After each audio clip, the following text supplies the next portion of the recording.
Salam bola. Tribuners, kita jumpa lagi dalam program Omong Kosong Bola.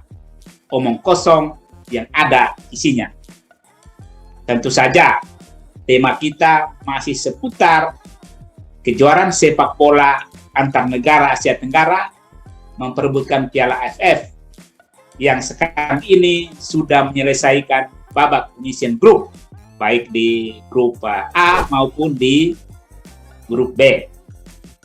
Anda semua tentu sudah tahu hasilnya setelah pertandingan grup B terakhir pada Selasa malam tanggal 3 Januari, yaitu hasilnya adalah tim nasional kita, Indonesia, sebagaimana diprediksi sebelumnya akan menghadapi Vietnam yang keluar sebagai juara grup B. Sedangkan Thailand yang juara grup A akan melawan Malaysia. Malaysia penampilannya pada pertandingan terakhir melawan Singapura itu luar biasa. Malaysia menang dengan skor 4-1. Padahal Singapura hanya memerlukan hasil seri sudah bisa lolos ke semifinal. Ternyata memang Malaysia tampil luar biasa bersama dengan tim yang diperkuat oleh sebagian pemain naturalisasi. Indonesia, Tribuners, dan Malaysia sebagai runner-up grup sesuai ketentuan Piala AFF tahun ini akan menjadi tuan rumah terlebih dahulu pada babak semifinal.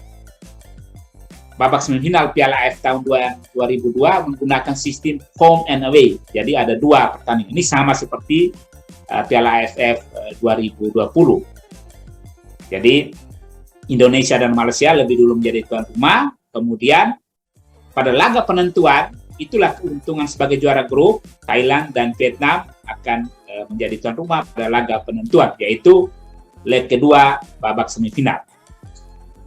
Indonesia akan melawan Vietnam di Stadion Gelora Bung Karno, Jakarta pada tanggal 6 Januari 2023. Ingat, hari Jumat, tanggal 6 Januari 2023. Ini adalah duel sesama pelatih dari Korea, antara Shin Tae-yong melawan Park Hang-seo. Ini merupakan duel yang kesekian ya, karena pada Piala AFF sebelumnya juga Shin Tae-yong dan Park Hang-seo sudah pernah berjumpa.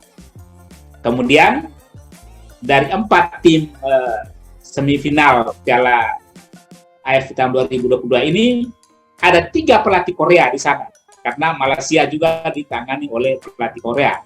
Satu-satunya yang pelatih non-Asia adalah Thailand yang diasuh oleh Alexander Hawking dari Australia.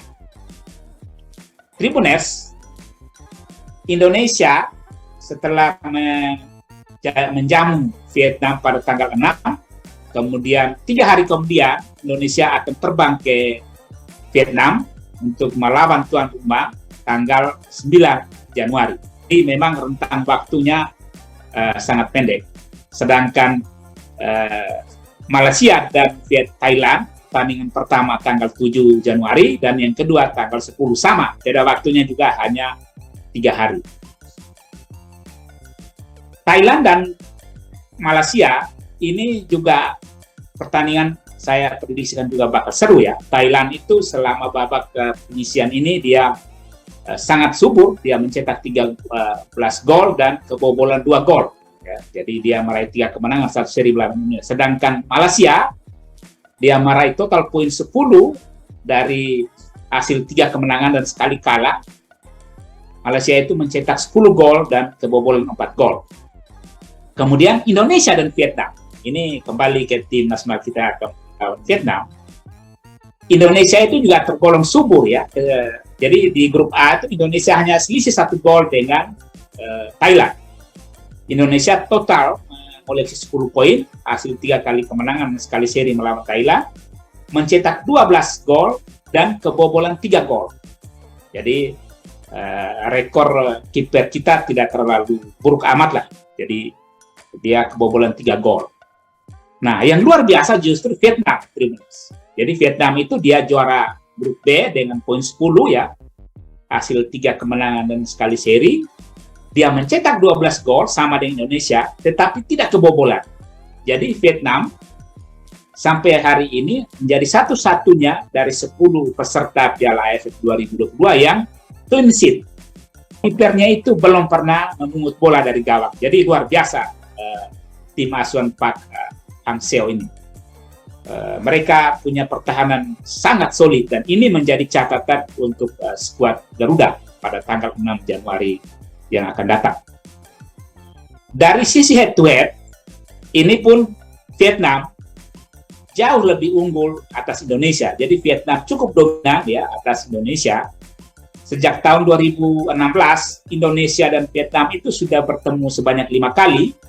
Indonesia hanya sekali menang, dan itu sudah lama sekali pada tahun 2016. Waktu itu pertandingan tanggal 3 Desember 2016 di Piala AFF, Indonesia menang 2-1. Waktu itu Indonesia masih diasuh oleh Alfred Riedel.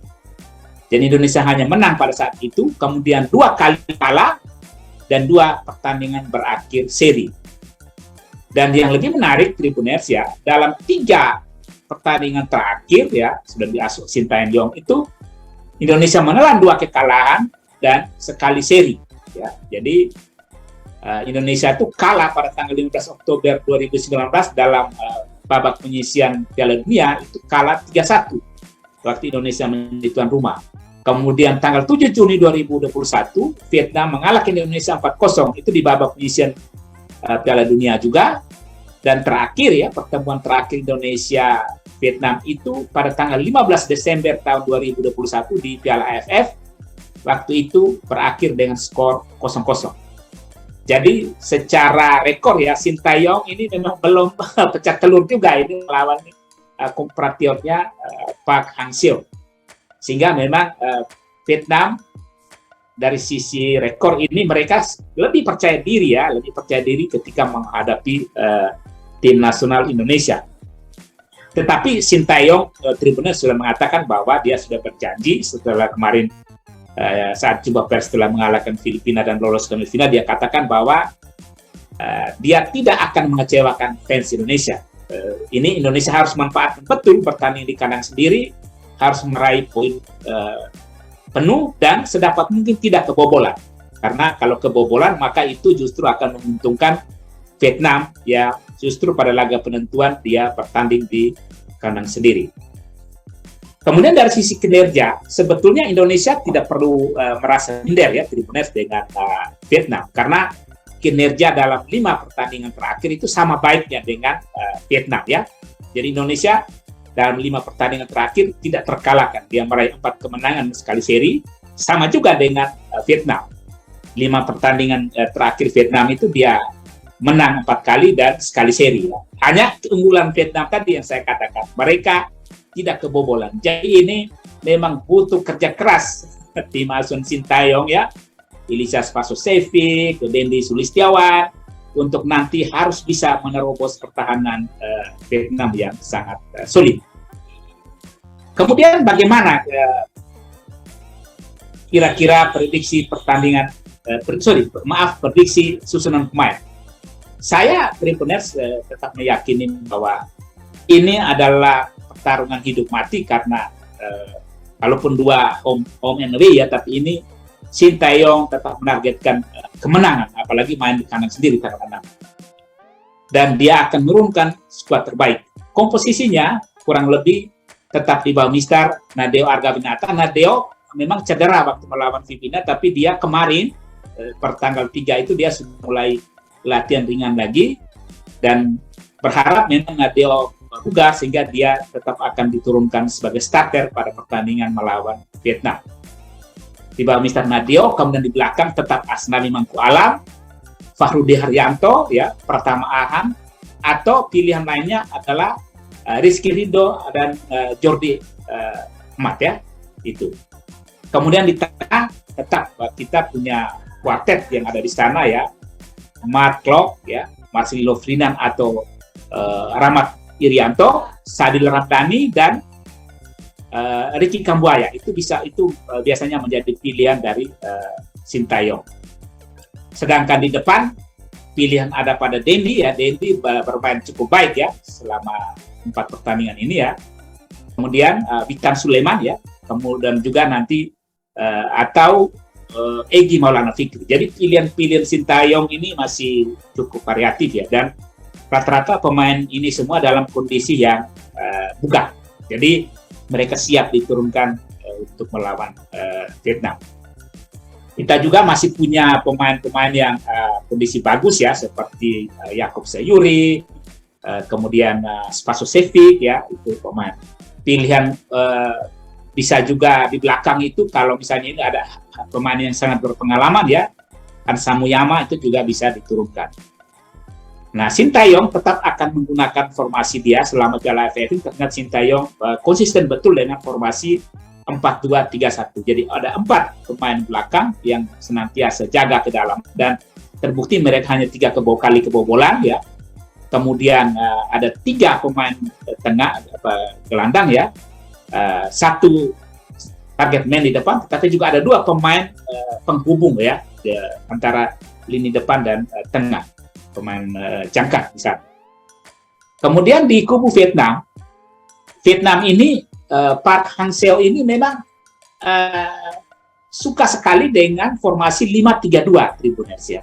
Jadi dia benar-benar lini belakang itu bahkan dia menempatkan ada 5 pemain di sana. Itu luar biasa. Dan itu terbukti ya, mereka tidak kebobolan dalam 4 pertandingan di babak penyisian grup. Jadi ini luar biasa. Nah, di bawah Mistar tetap kiper utama Vietnam akan diturunkan adalah Park Hang-seo akan turunkan Lam Van Dang ya, kiper yang memang nomor 1 Vietnam. Kemudian di belakang, nah ini Tribuners di belakang. Di belakang itu ada 5 pemain ya, yaitu Ho Tan Dai ya, Do Duy Man, Nguyen Tan Binh, Bui Hong Viet An, dan Doan Van Hau. Itu pilihan utama, dan pemain ini semua pun dalam kondisi yang bugar sekali.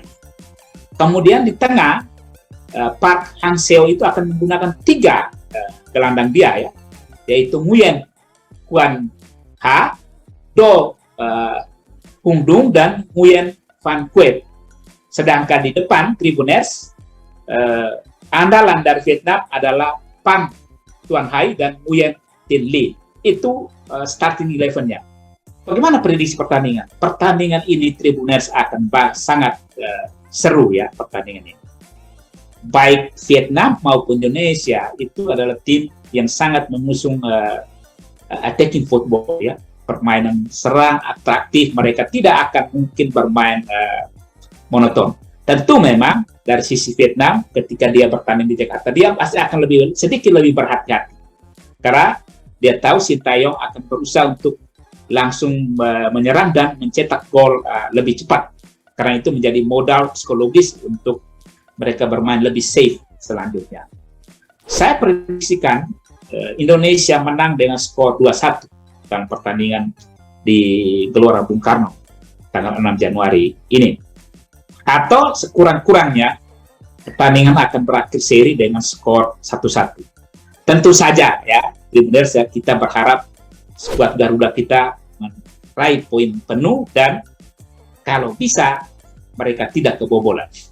Kalau mereka tidak kebobolan, maka dalam pertandingan leg kedua semifinal tanggal 9 Januari di kandang Vietnam, Indonesia cukup membutuhkan hasil seri. Karena Vietnam kalau dia bertanding di kandang sendiri itu luar biasa penampilan mereka, dukungan penonton mereka juga luar biasa. Itu prediksi yang saya sampaikan untuk Tribuners ya. Anda tentu juga punya prediksi sendiri, silakan sampaikan di kolom komentar ya, prediksi Anda. Memang Vietnam adalah lawan yang sesungguhnya lawan berat, tapi Indonesia sudah teruji kemarin melawan Vietnam, kita mampu menahan 1-1. Demikian Tribuners prediksi pertandingan leg pertama semifinal antara Indonesia melawan Vietnam. Ikuti terus perkembangan Piala AFF 2022 di tribunlombok.com. Salam bola.